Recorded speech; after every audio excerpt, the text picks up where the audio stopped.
Dr. Cass, I'd like to refer to your book, Supplement Your Prescriptions, another time. There's something in here that I'd like you to react to, so if you don't mind, I'd like to read a couple sentences. Fair enough? It says, as you navigate the vast supplement marketplace, you may find yourself wondering, can I just buy the cheapest version of a nutrient or herb? Will I get what I pay for if I buy the pricier version? Why don't supplement bottles tell me what they're for, or any other information I can use to make a choice?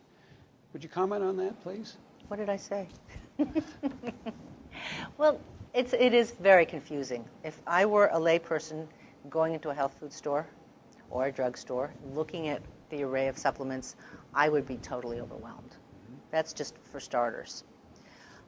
So how do you know what you're getting, whether what's in it, what it's purported to be in it is really in it? Is it the highest quality? Is it something that has expired? You have to look at the expiration date on it. So there's a few things that I tell people, a few pointers on how to shop for supplements.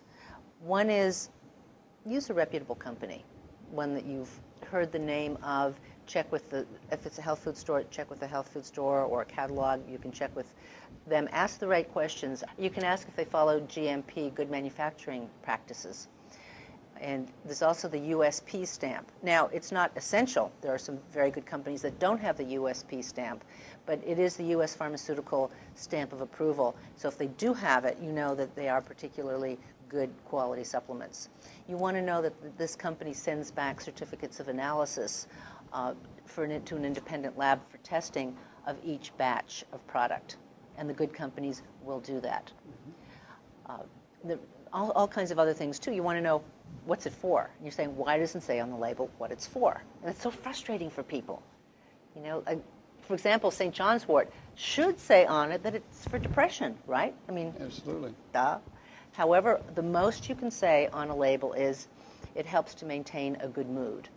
The bad news is that somebody with depression is going to look at that and say, oh, well, it won't work for me because I don't have a good mood to maintain, and they're going to be cheating themselves out of using a product that would actually be very, very useful for them. So the question is, well, then why don't those silly supplement manufacturers put it on the label? You know, St. John's wort treats depression.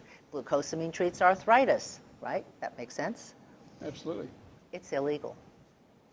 But you are saying, though, the more information at the point of purchase time, whether it's in your own home when you're ordering something or at a health food store, wherever you are, the more information at the point of purchase, the better able you are to decide whether it's for you and make a decision.